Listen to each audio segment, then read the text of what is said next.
Hoy es una clase corta, ¿me están escuchando? Sí, doctora. Perfecto. Yo sé que en el pensum están viendo la diapositiva número 1. Sí se ve. Perfecto. Yo sé que en el pensum, o sea, en la carrera se ha incorporado desde hace poco tiempo oncología, de tal manera que seguramente en el temario de ustedes también está incluido esta patología, así como está incluida, y sé que lo han visto en patología, sé que han visto en cirugía esto. Este tema va a abarcar básicamente los trastornos estructurales de la glándula tiroidea. Lo que hemos visto anoche y antanoche es los trastornos funcionales de la glándula: hipotiroidismo, hipertiroidismo. Hoy nos vamos a dedicar a la patología estructural, sin que quiera decir esto que yo puedo tener un nódulo y además tener alteración funcional de la glándula. ¿Qué quiero decir? Nódulo o nódulos más hipotiroidismo, nódulo o nódulos más asociado a hipotiroidismo, o en la mayor parte de los casos, nódulo o nódulos con eutiroidismo, es decir, conservada la función tiroidea. ¿Ya? Por tanto, una alteración estructural de la glándula tiroidea no necesariamente va acompañada, en este caso estamos hablando de patología nodular, porque también una alteración estructural es una atrofia tiroidea, que ya hemos visto que puede acompañar, por ejemplo, al tiroiditis de Hashimoto. Yo estoy hablando de una patología tumoral. Nódulo es un término global, el nódulo puede ser benigno, puede ser maligno, ¿verdad? Entonces, el nódulo puede ir acompañado de eutiroidismo, un nódulo o nódulos puede acompañarse de hipertiroidismo, o nódulo o nódulos puede acompañarse de hipotiroidismo. Traigo un ejemplo de una historia clínica, es un varón, y lo traigo adrede. No es lo más frecuente. En general, la enfermedad tiroidea, ya lo he dicho, no es muy frecuente en el varón. Pero cuando hay un nódulo en un varón, este ya constituye un factor de riesgo adicional a las características del nódulo, al crecimiento, la estructura del nódulo. El ser varón, por ser una patología menos frecuente, otorga un riesgo adicional. ¿Qué quiero decir? Cuando yo estoy frente a un varón con un nódulo tiroideo, voy a tener que ser más acuciosa en llegar a determinar si estoy ante una patología benigna o maligna. 14 años es un puber. Por presentar aumento de volumen en la región anterior del cuello de rápido crecimiento. 3 meses de evolución. No quiere decir que yo voy a diagnosticar nódulo porque el paciente viene ya con el cuadro y dice, esto me apareció hace 3 meses.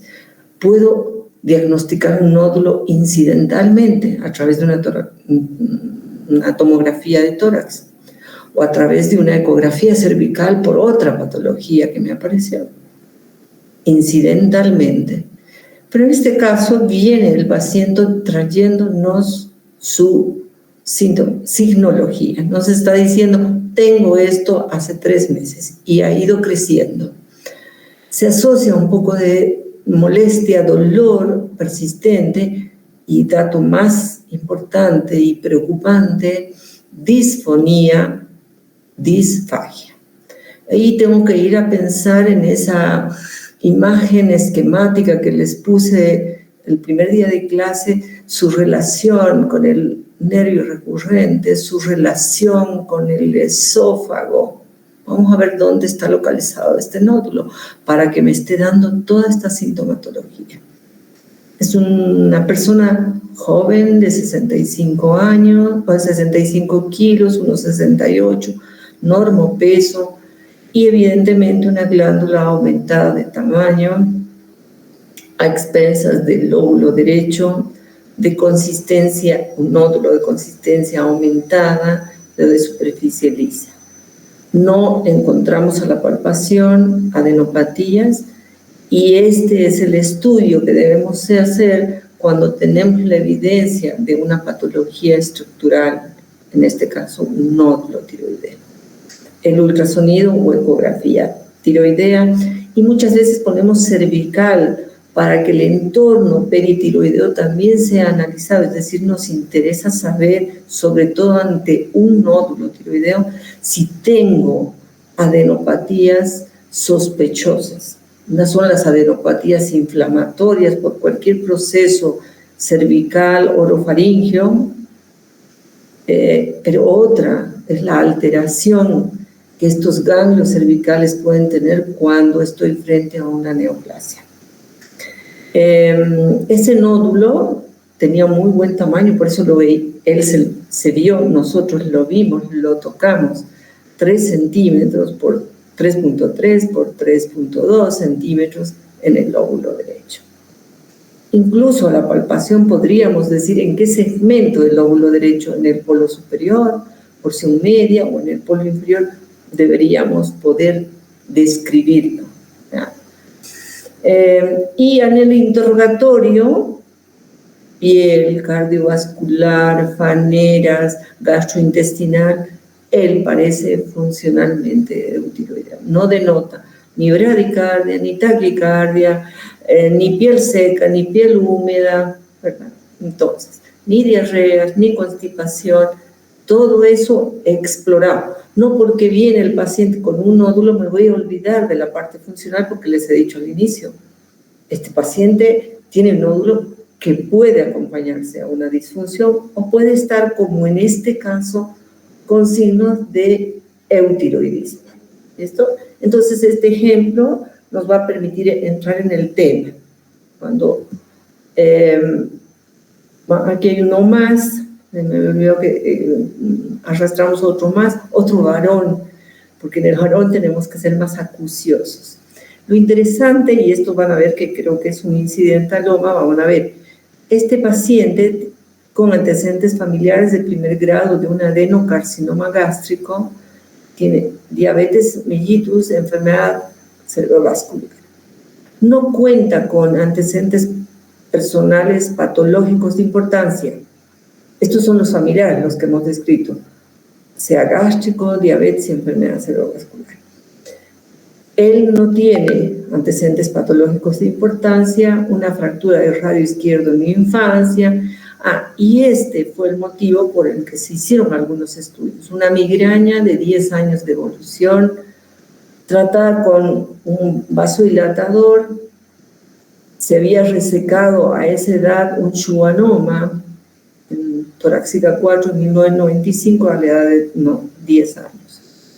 Hace 3 meses, a razón de un dolor de cabeza hemicraneal de predominio derecho, de intensidad variable, hasta ser de 10-10, o sea, por momentos era intensísimo, sin respuesta al tratamiento farmacológico a base de antiinflamatorios no esteroideos y ergotamínicos, con intolerancia a la vía oral, fotofobia, fonofobia severas, motivo por el cual se realiza una ecodoppler carotidio, y casualmente, a esto nosotros llamamos incidentalomas.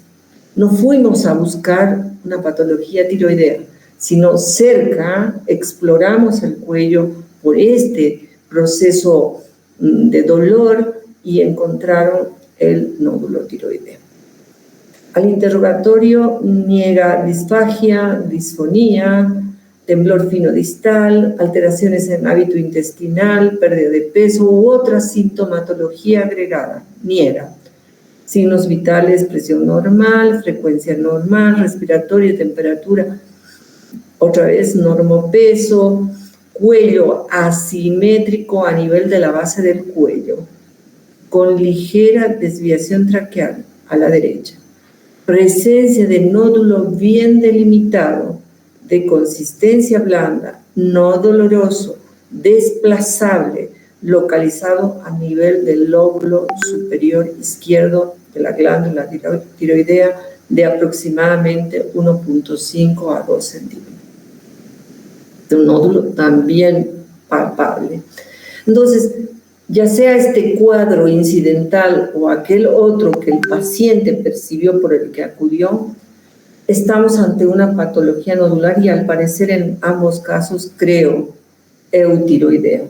Como muchos de los nódulos únicos, uninodulares, cursan sin alteración de la función tiroidea. Entonces, la obligación del médico, del profesional, frente a una... Bueno, un ratito, esperemos, vamos a poner punterita. Frente a un nódulo tiroideo, es hacer todo, examen interrogatorio, examen clínico y un complemento ecográfico para determinar la conducta posterior. Puede ser que este nódulo palpable sea un simple quiste coloideo, de bordes sencillos, bien delimitados, anecoico total, con toda la apariencia de benignidad, pero a eso tengo que llegar como conclusión. De eso me vale, además del examen clínico, cuando el nódulo es palpable, tengo esta gran herramienta que es la ecografía, la misma que me va a delatar la posibilidad de si estoy dentro de un nódulo de características benignas o, como en este caso, un nódulo de características malignas, de bordes irregulares, hipocogénico, con calcificaciones esparcidas. Este nódulo seguro va a terminar con una cirugía previa punción, va a concluir con una cirugía, porque es altamente sospechoso malignidad. Y ese es el fin. Por más que en el camino de la evaluación de este nódulo terminemos diciendo es un quiste simple. Si molesta y es muy grande, vamos a evacuarlo con una punción, ¿verdad? Pero si es, como en este caso, una neoplasia altamente sospechosa de malignidad, haremos el procedimiento a seguir, lo vamos a ver ahora, y el tratamiento que es la tiroidectomía. ¿Listo? Entonces, con esta introducción vamos a hablar de los cánceres de tiroides que ustedes ya han visto en dos ramas, en dos materias que están llevando. Yo diría hasta 3 con patología más. Esta es una estadística un poco pasada. Creemos que hoy se diagnostica con más frecuencia y no estamos seguras que si sea porque algo está pasando y hay más número o porque estamos pensando más, tenemos el acceso de una ecografía, revisamos más la glándula tiroidea y por eso nos estamos enfrentando a un mayor número de neoplasias malignas tiroideas. De todos modos, corresponden la mayor parte de las estadísticas a 1% de todos los tumores malignos. Y dentro de los endocrinos es el tumor más frecuente. Ahí tienen la relación varón-mujer, siempre menos que la mujer, pero cuando está en varón es más sospechoso de ser maligno. En la clasificación, vamos a ver otra diapositiva, esta es la clasificación que ustedes han llevado en oncología y en patología, los diferenciados, papilar folicular, por suerte los más frecuentes, de buen pronóstico, los vamos a ver ahora un poquitito de cada uno, el indiferenciado o anaplásico de muy mal pronóstico y el medular que involucra a otras células tiroideas, que son las células parafoliculares, ¿no? Se han identificado factores etiopatogénicos. Hoy día, con el estudio de los oncogenes, hay más luces acerca del origen de estas neoplasias. Sin embargo, les adelanto que en nuestro medio aún no hacemos estudio genético de las neoplasias tiroideas. Cuando tenemos una neoplasia maligna con mala evolución, decimos al paciente que es bueno buscar, determinar ante qué oncogen estamos. Entonces, muchas veces el paciente tiene que migrar a países vecinos a buscar este estudio genético de la neoplasia a la que se está enfrentando. Por tanto, al parecer, tiene sí mucha importancia la genética. Se ha hablado de la deficiencia de yodo. Nosotros hemos dicho en la clase de fisiología que tenemos un aporte de lo normal, decimos medio-bajo, y estamos enfrentándonos a gran cantidad de neoplasia maligna tiroidea. Sin embargo, puedo decir que hay países costeros que tienen muy buen aporte de yodo, entre ellos Cuba, por ejemplo, que tiene alta incidencia. Entonces, ¿será que la deficiencia de yodo es un factor importante? Tal vez un contribuyente y nada más. Y lo que sí está bien identificado como un factor de riesgo es que el paciente tenga como antecedente irradiación externa. Irradiación externa cervical o cérvico-torácica por linfoma, una patología neoplásica de diferente origen, pero que involucre la parte cérvico-torácica. ¿Ya? Entonces, vamos a seguir. La mayoría de nuestros carcinomas son diferenciados. De este lado, papilar, 70-80% de los casos, de muy buen pronóstico. Folicular, un menor porcentaje, pero también, si hemos diagnosticado adecuadamente, tempranamente, también tiene muy buen pronóstico. Tasa de sobrevida 5 años, porque son los más frecuentes, 97.8%. Esto ha llevado a que se replanteen muchas cosas en cuanto al abordaje quirúrgico de estos nódulos, sobre todo los diferenciados, estoy hablando papilar y folicular. Y vamos a ver que una temporada estuvo de modo muy agresivo, nódulos menores de 1 centímetro, confirmados por citología y luego por la cirugía, sí iban a irradiación posterior a la cirugía, hoy no, y además con tiroidectomía total. Hoy se ha replanteado todo eso y dentro de estas dos neoplasias se ponen aquellos que son de bajo riesgo y de alto riesgo. Y de bajo riesgo, incluso hay escuelas que plantean simplemente la nodulectomía y ya no la tiroidectomía total.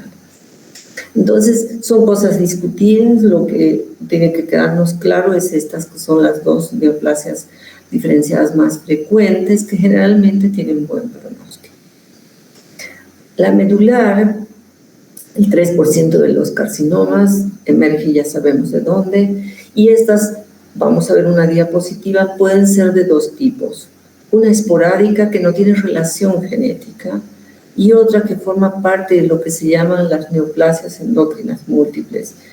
Y ahí sí hay que hacer una intervención temprana, incluso antes que el paciente visualice o el médico visualice un nódulo tiroideo. Es tan agresiva la intervención que cuando se diagnostica el gen relacionado con la neoplasia endocrina múltiple, se plantea incluso tiroidectomía sin tener patología tumoral. ¿Ya? Después hablamos un cachito más de eso. Y los anaplásicos, que por suerte son poco frecuentes, la forma más agresiva, más de una evolución muy rápida, metastatizan rápidamente a ganglios linfáticos cercanos y a órganos distantes, y tras su diagnóstico se da una sobrevida no mayor de 6 meses. Entonces, este es nuestro panorama. Ojo que también hay unas neoplasias mucho menos frecuentes, ya vamos a ver al final de eso. Vamos a dar un poquito de historia, descripción, a los factores de riesgo. Entonces, aquí está involucrado la parte familiar. En las neoplasia, que los medulares podían tener ser de tipo genético y estar involucrados en esta neoplasia mendoza A y en la mendoza B, donde el cáncer medular es uno de los elementos, junto con otras neoplasias, de este tipo de tumores. Entonces, este es el genético, pero también tenemos el esporádico en el cáncer medular. Pero la parte genética tiene importancia con estas dos entidades más que en otros tipos de cánceres tiroideos. La deficiencia de yodo, algo controvertido, les decía, unos plantean que si yo no tengo la cantidad suficiente de yodo, ¿qué voy a hacer? Voy a tener menos producción hormonal, menos T3, T4, aumenta la TSH, y este puede ser un factor de estímulo en el crecimiento de nódulos tiroideos. Por eso es importante que el paciente con un nódulo tiroideo, digamos benigno, con toda la evaluación ya benigno que hemos determinado hacer solo observación, tenga la TSH bien controlada, dentro del rango normal, pues un aumento de esta podría generar un estímulo y crecimiento de ese nódulo. ¿Bien? Para tener la TSH normal, tengo que hacer un aporte extra de hormona tiroidea para tenerla dentro del rango normal. Esto es lo que se plantea, y cuando nos analizan a través de las yodurias, la OPS siempre nos encuentra en el rango medio inferior, más cerca a 200 que a 500. Por tanto, la deficiencia de yodo no es algo determinante, porque también en lugares de buen aporte de yodo también hay cáncer tiroideo, incluso más que en nuestro país.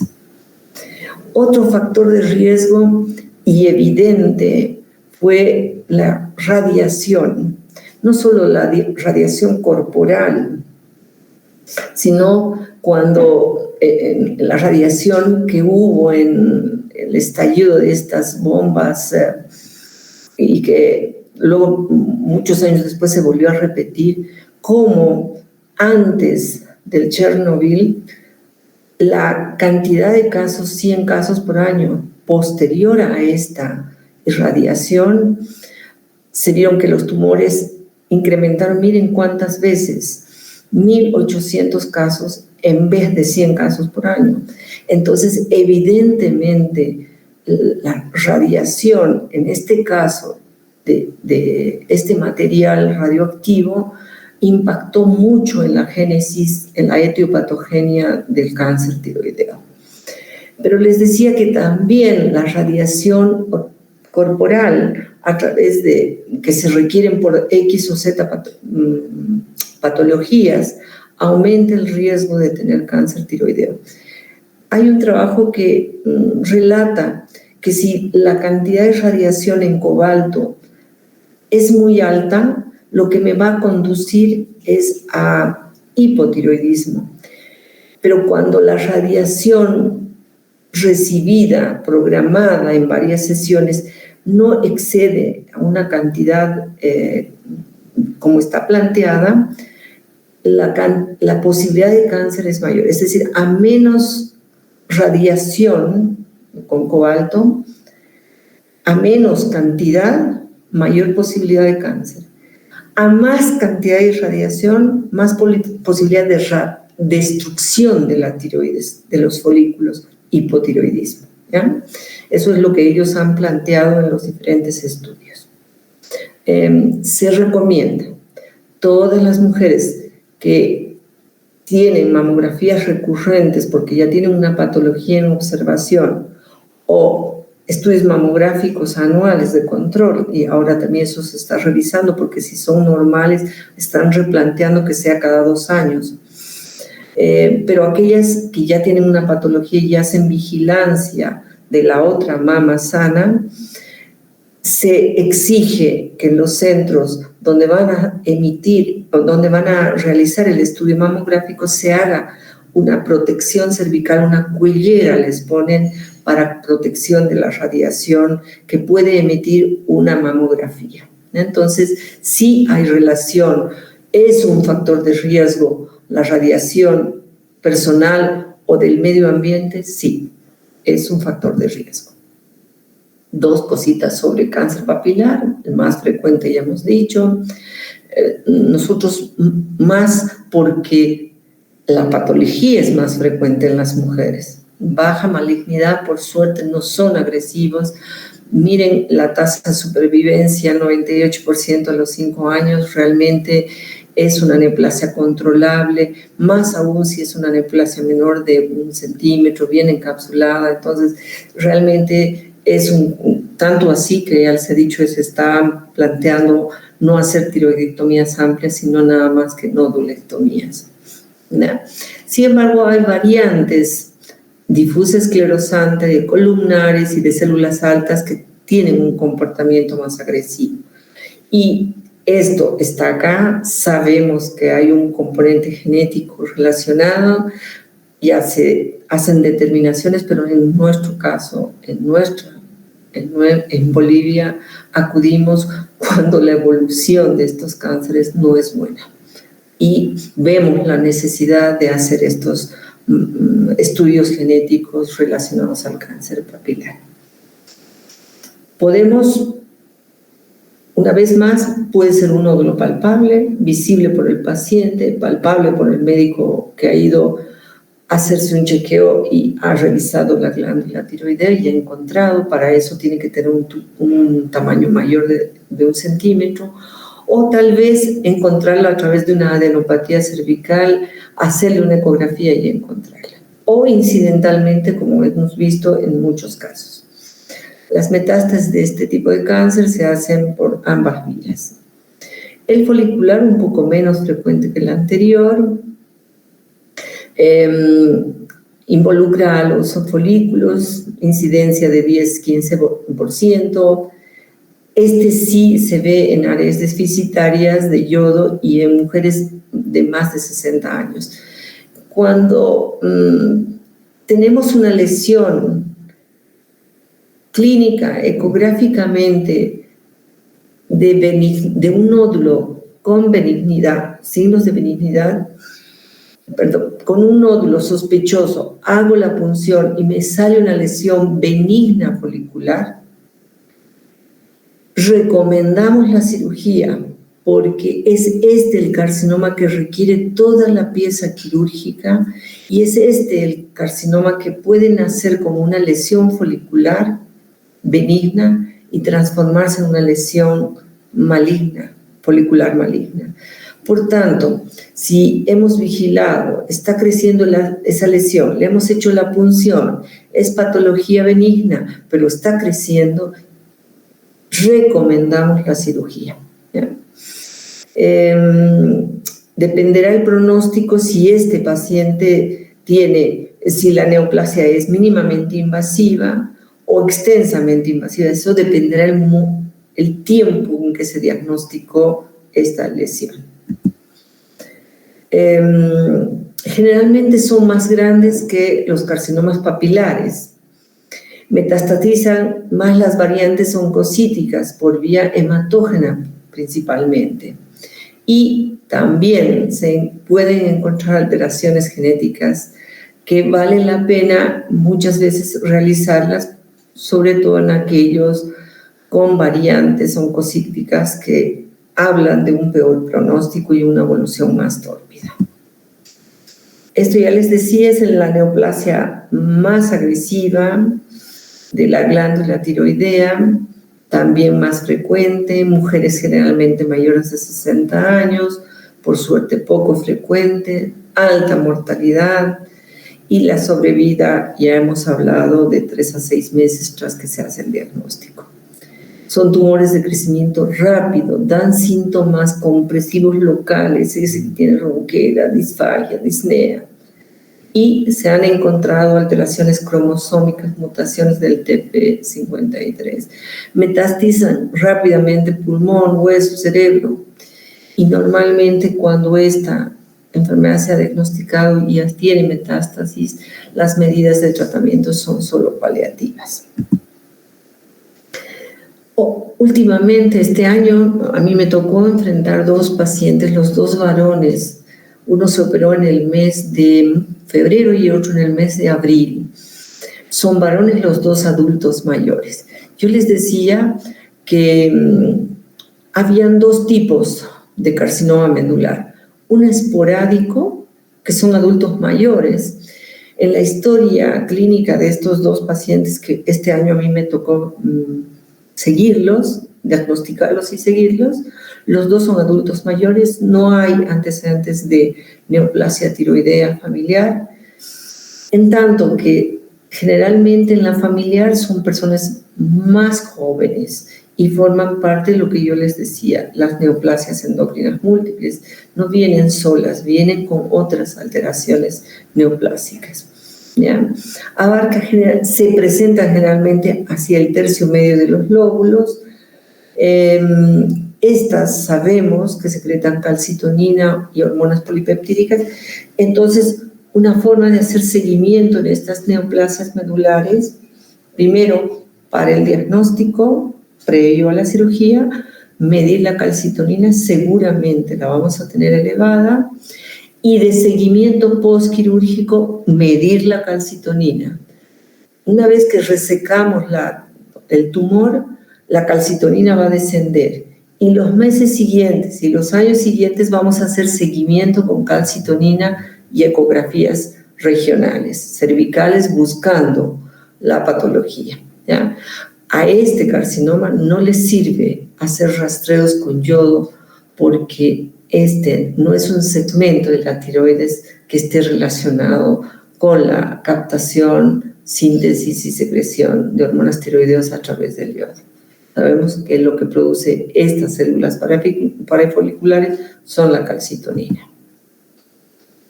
Estos son los 2-MEN y sus componentes. 2-MEN-A, carcinoma medular tiroideo con feocromocitoma y hiperparatiroidismo. Otra vez, aquí la parte genética sí es muy importante, tienen una agresividad intermedia y son más jóvenes diagnosticados. Este 2B, feocromocitoma, carcinoma medular, feocromocitoma, ganglioneuromatosis múltiple o deformidad esquelética, esos síndromes de Marfan, brazos extensos, largos, ¿no? Hay mutaciones de la treonina por metionina y ahí está el origen, son de mal pronóstico. Estudio genético en el paciente y su familia. Tiroidectomía total, linfanectomía, tratamiento. Una vez que me sacaron toda la tiroides, tiene que tomar el paciente de por vida hormona tiroidea. Cada 3 meses a 6 meses, determinación de calcitonina. El antígeno carcino embrionario nos ayuda, si están elevados estos, a que pensar recidiva o que ha quedado una enfermedad residual. Son de mal pronóstico, tanto así que si el estudio genético da positivo para esta neoplasia, cualquiera de las dos, 2A y 2B, se plantea la tiroidectomía aunque el paciente no haya desarrollado aún tumores tiroideos. ¿Ya? Es tanto así lo que se plantea. Les decía, hemos visto los diferenciados, los indiferenciados, más medular, y también tiroides puede ser asiento de un linfoma. ¿En quién sospechar la posibilidad? Si yo tengo una tiroiditis y además tengo un nódulo tiroideo, tengo que ser muy acuciosa en buscar si ese nódulo no es una neoplasia, porque puede ser un linfoma tiroideo. Como la tiroiditis es una enfermedad mucho más frecuente de nosotras las mujeres, el linfoma también es más frecuente en nosotras. Esta puede estar asociado a tumores en mucosas, requieren siempre biopsia, quimioterapia combinada y radioterapia del lecho tiroideo. La conducta es totalmente diferente a los tumores diferenciados, ¿no? Esta diapositiva nos habla de lo que hoy se está manejando en cáncer tiroideo diferenciado, cáncer diferenciado tiroides. Aquellos de bajo riesgo, tumores pequeños, peor menores de 1 centímetro, hoy estamos haciendo nodulectomías. todavía con algunos temores, porque claro, nosotros antes, aunque sea 0,7 centímetros y era carcinoma, tiroidectomía total. Sin embargo, los estudios han demostrado que no se cambia el curso de la evolución, sigue siendo buena a pesar de que el paciente se someta simplemente a una hemitiroidectomía, incluso a una nodulectomía. Entonces, sí hay datos de que hablan de buen pronóstico, de bajo riesgo, que incluso no requerimos complementar con yodo radioactivo.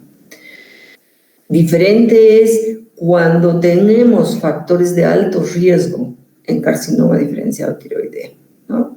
Tumores grandes, bilaterales, ya comprometió músculos peritiroideos, ganglios peritiroideos, y en el informe patológico hay invasión vascular, capsular, ya hay identificación de ganglios peritiroideos. Entonces, todos estos, el ser varón, aquí está lo que les decía, en las dos historias clínicas son varones. Hay que ser mal pensados cuando estamos ante un nódulo y un varón, ¿no? Tenemos que agotar todos los recursos para quedarnos o proceder con la cirugía o quedarnos tranquilos en vigilancia. En el examen clínico, ¿qué características nos pueden hacer sospechar? Tumores grandes. Ojo, puedo tener también tumores grandes de un simple quiste tiroideo. ¿Ya? Pero si además de ser grande, tiene consistencia pétrea, el quiste tiroideo es un quiste suave, elástico. Este no, de consistencia pétrea. Cuando pedimos que degluta, nosotros en condiciones normales es esa glándula que excursiona, sube y baja junto con nuestros movimientos de deglución y movimientos traqueales. Este no, está pegado a los planos adyacentes y profundos. Podemos ya percibir adenopatías cervicales o disfonía por compromiso de las cuerdas vocales, o sea, del nervio laringeo recurrente.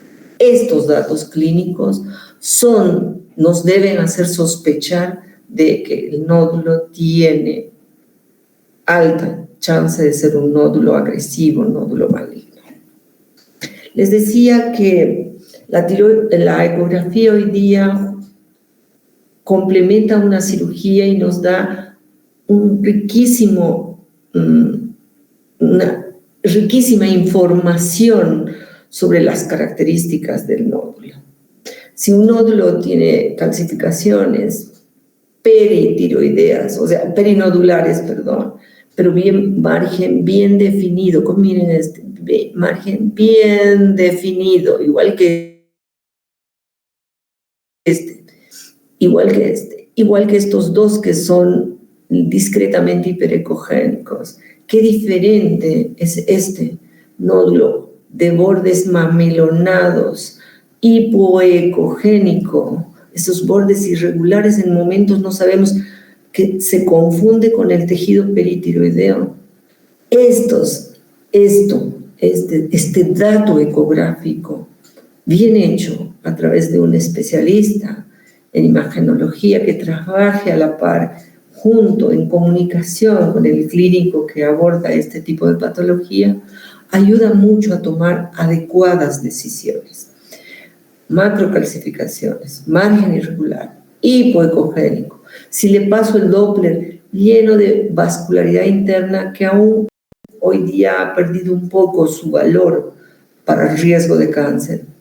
Lesión más alta que ancha y que ya haya adenopatías sospechosas de metástasis, o sea, metástasis del nódulo tiroideo, son signos de malignidad. Entonces, la ecografía realmente es un elemento de mucha ayuda diagnóstica. Si yo tengo el nódulo calificado como TIRA, vamos a ir un poquito atrás, diferentes escuelas utilizan nomenclaturas diferentes para calificar a los nódulos, como en este caso benignos, control, nos piden anual, no hay sospecha de malignidad. Ellos, en este caso, TIRA 5, alta sospecha de malignidad, vamos a tener que proceder con el paso siguiente, pulsar, biopsiar. La biopsia se hace con una aguja fina. A estos no, a estos les vamos a decir nos vemos en un periodo de tiempo. Si ustedes ven modificaciones, creen que está creciendo, vienen antes, y no, nos vemos en un tiempo. Entonces, muy importante que el paso siguiente sea complementado a través de lo que es la aguja. Si nosotros tenemos calificaciones TIRAX 4 o TIRAX 5, tenemos que proceder al paso siguiente, ¿no? Que se hacen bajo dirección ecográfica. Con eso tenemos la certeza que esta aguja va a llegar a nuestro objetivo, que es el nódulo tiroideo, ¿no? Mucha gente tiene temor a cualquier invasión de un nódulo sospechoso, dice no se va a diseminar el tumor, es una sospecha. En el caso tiroideo, que es de un abordaje muy periférico, porque pónganse, es piel, tejido celular subcutáneo y el nódulo. La posibilidad de diseminación está probada muy baja, más es el beneficio que la posibilidad esta de diseminación de la enfermedad. Entonces es muy importante. Y a través de este estudio incluso podemos llegar a nódulos menores de 1 centímetro que tienen características de sospecha de malignidad, porque es a ellos al que vamos a complementar con esto que es la punción por aspiración con aguja fina bajo dirección ecográfica. Esa misma ecografía puede ser complementada con una elastografía o un método adicional a este estudio ecográfico que nos habla, que mide la dureza del nódulo que estamos analizando. Miren la sensibilidad, hasta 97% y una especificidad hasta el 100%. Es un nódulo que ya tiene características ecográficas de malignidad.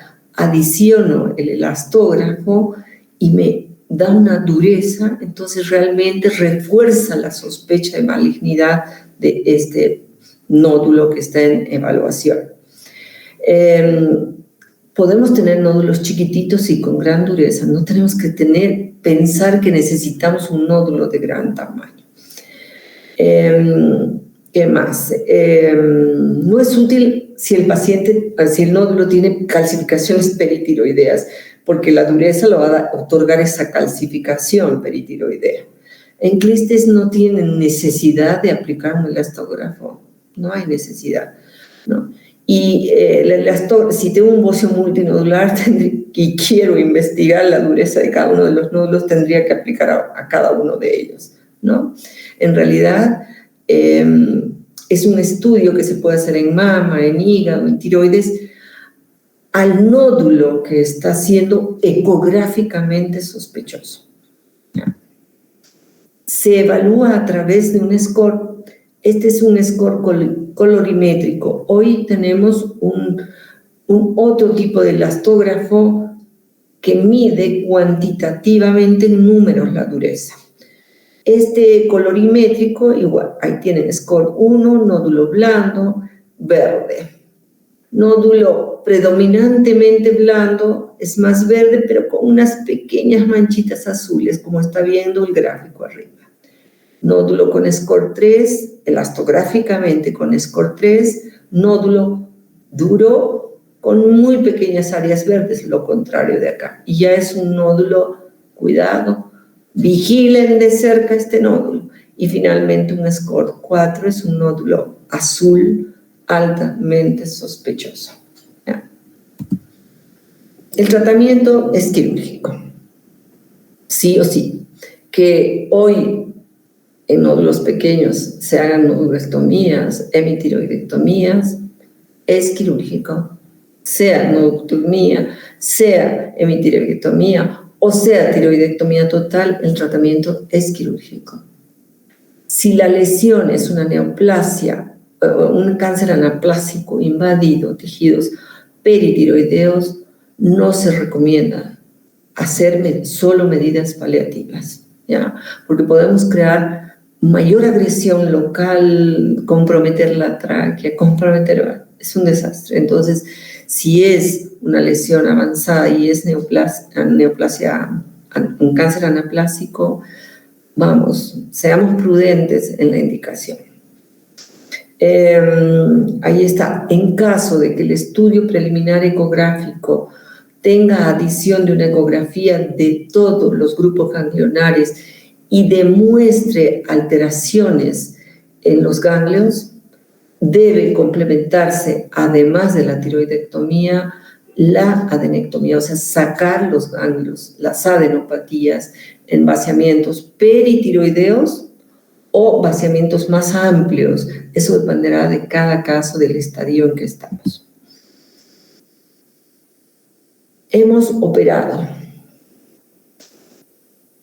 Ahora, cierto grupo de tumores malignos van a requerir radioiodo. Antes, todos los carcinomas diferenciados, papilar y folicular, todos, hasta el más chiquitito, después de la cirugía lo llevamos a iodo radioactivo. Hoy no. Usamos esa tablita de bajo riesgo, alto riesgo, vemos el informe patológico, ausencia, metástasis, nódulo menor de unos centímetros, es un nódulo que no va a ir a radioiodo, no va a ir. El resto de alteraciones, compromiso vascular, compromiso linfático, metástasis regional, tumor que invade la cápsula, tumor mayor de 4 centímetros, va a ir a un complemento de iodo radioactivo. Para los diferenciados, no les sirve nada ni al medular ni al anaplásico. Después del tratamiento quirúrgico y radioiodoterapia, a los que han recibido, a los que no han requerido, vamos a reponer. No solo reponer la hormona tiroidea, sino tratar de suprimir la TSH. ¿Cómo lo voy a lograr? Dando un poquito más de hormona tiroidea de lo que debería dar a una patología benigna. ¿Ya? ¿Para qué? Para que mi TSH me quede en el rango cercano al límite inferior. Si 0,3 es el límite inferior, a ese tengo que apuntar para tener a la TSH y evitar que el aumento de la TSH estimule el crecimiento tiroideo. Ese es el objetivo cuando estoy frente a una neoplasia diferenciada de tiroides. No me pasa lo mismo con el medular y el otro. A ellos tengo que reponer de tal manera que tenga una reposición normal. Quimioterapia poco útil en estos carcinomas, a pesar de que los carcinomas diferenciados que recidivan y vuelven a recidivar, ya tienen cirugía ganglionar y otra cirugía ganglionar y radioiodo acumulado ya en 3-4 sesiones. Se puede plantear hoy nuevos fármacos que ayuden a enlentecer la progresión de la enfermedad, ¿ya? Para los carcinomas indiferenciados se hace una serie de medidas de quimioterapia, todas medidas de salvataje, ¿no? Medidas que permitan la sobrevida un par de meses más, y esa es la realidad. La radioterapia con cobalto solo cuando hay metástasis óseas que son dolorosas para disminuir el tamaño y el dolor como tratamiento paliativo. Para el cáncer papilar y folicular hemos hecho tiroidectomía, algunos hemos hecho radioiodoterapia y le estamos reponiendo la hormona tiroidea. ¿Cómo le vamos a seguir a este cáncer, que es el más frecuente y por suerte el de mejor pronóstico? A través de la tiroglobulina sérica. Hemos visto ya que la tiroglobulina, hemos repasado que es la proteína específica de la glándula tiroidea. Si me sacaron toda la glándula tiroidea, esta tiene que ser indetectable en el seguimiento semestral o inicialmente trimestral del paciente con este tipo de cáncer diferenciado. Si esta tiroglobulina al año empieza a subir, al otro año más, a los 6 meses más, busquen dónde hay tejido tiroideo metastásico, porque lo más posible es que estemos ante eso, una recidiva o con presencia de metástasis a distancia. La calcitonina es el marcador que usamos para el medular porque es el que produce calcitonina. Rastreo corporal total, si mi tiroglobulina va ascendiendo, yo necesito sí o sí buscar dónde están esas metástasis. Y para eso hacemos con un radioyodo en dosis pequeñas, le hacemos tomar al paciente para lo que yo necesito que esté hipotiroideo, le suprimos la hormona tiroidea porque aquí no tenemos TSH de recombinante para inyectarle y poder hacer este rastreo. Lo tenemos que llevar a un hipotiroidismo en 3, 4, 5 semanas de suspensión de la medicación y le hacemos rastreo.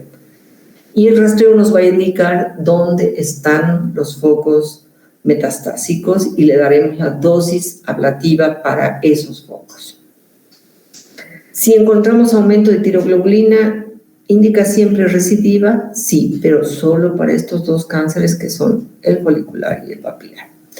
Bien, chicos, les decía que esto es una clase pequeña porque es un abordaje muy grande, muy global. Tenemos que aprender a saber qué tipos de cáncer, qué células están involucradas, qué es tratamiento quirúrgico, radioyodo, hormona tiroidea, reposición y el seguimiento. Eso es nuestra medida. Y lo más importante de eso es hacer un diagnóstico de toda neoplasia tiroidea, que puede ser totalmente benigna o por ser maligna. Entonces, esa es nuestra labor, diagnosticar y conducir adecuadamente a donde corresponde para el tratamiento que corresponde. Nuestra labor en esta fase preclínica es aprender eso. Si hay alguna pregunta sobre esto, hemos terminado. Y con esto hemos terminado la patología tiroidea. Después viene otra vez, creo, el doctor, después de la semana viene el doctor Saavedra y luego viene nuevamente el doctor Soto y yo voy a terminar con un par de cositas al final, en 2-3 semanas casi. ¿Ya? Entonces, si hay alguna pregunta de esta patología, estoy aquí y si no, pues que tengan un buen descanso. Toda la semana